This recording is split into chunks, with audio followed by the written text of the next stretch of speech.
नमस्कार। आज हम बात करेंगे कि जहाँ से चले जाना है वहाँ वेयर क्यों करें। यह पृथ्वी पर निरंतर परिवर्तन हो रहा है। कोई आ रहा है, कोई जा रहा है। मतलब हम जिसको हमारा घर कहते हैं वह तुम्हारा घर नहीं है।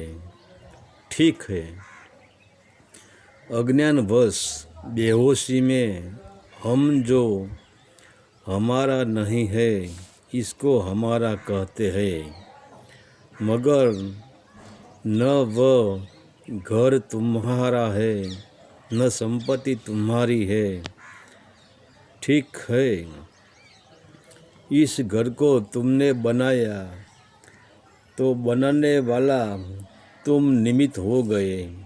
मतलब जो तुम बनाते हो वह शरीर के लिए बनाते हो। तुम संपत्ति इकट्ठी करते हो, बड़ा मकान बना लेते हो, एसी लगा लेते हो, टीवी लगा लेते हो, फर्नीचर करवाते हो, रंग रोगान करवाते हो। वह सब तुम्हारे लिए नहीं है, तुम्हारे शरीर के लिए है। और शरीर के लिए यह तुम बनाते हो वह भी तुम्हारी मर्जी से नहीं, क्योंकि हम तो मन के गुलाम हैं। जो मन ने हुक्म कर दिया मुझे ऐसा घर चाहिए, ऐसी गाड़ी चाहिए, और मन रूपी मालिक ने गुलाम को ऑर्डर कर दिया कि मुझे ऐसा चाहिए, तो गुलाम बेचारा क्या करेगा। फिर गुलाम अच्छा काम तो कर ही नहीं सकता। किसी भी प्रकार के बुरे कर्म करेंगे और मालिक को राजी रखेंगे, क्योंकि वही मालिक की मर्जी पूरी करने के लिए ही हम नौकरी धंधा यह सब कुछ करते हैं। क्या हम हमारे लिए भागदौड़ करते हैं? बिल्कुल नहीं, क्योंकि मन हमारा मालिक नहीं होता, और हम मन के मालिक होते तो हमारा में तुरंत ही संतोष प्रकट हो जाता, विवेक प्रकट हो जाता।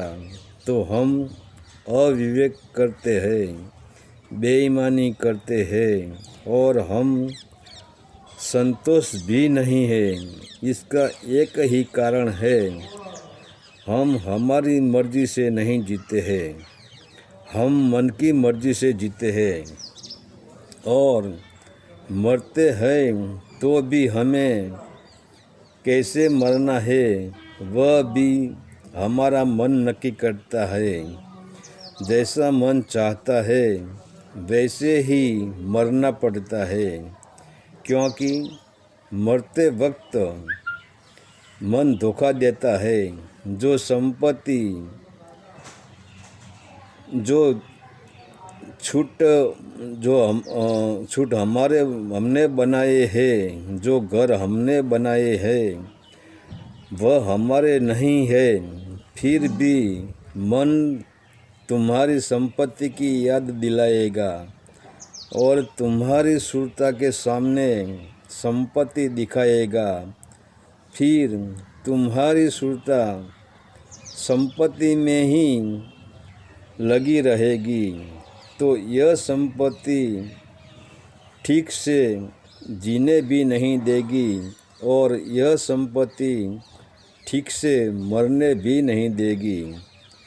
आखिर में संपत्ति नरक की खान बन जाएगी, क्योंकि यही संपत्ति को इकट्ठी करने के लिए हमने बुरे ही कर्म किए हैं, क्योंकि अच्छे कर्म से गुजारा चलता है मगर संपत्ति इकट्ठी नहीं होती है। बेईमानी, दगा, प्रपंच, छल कपट करके या मजदूर की आह लेकर हमने संपत्ति इकट्ठी की है।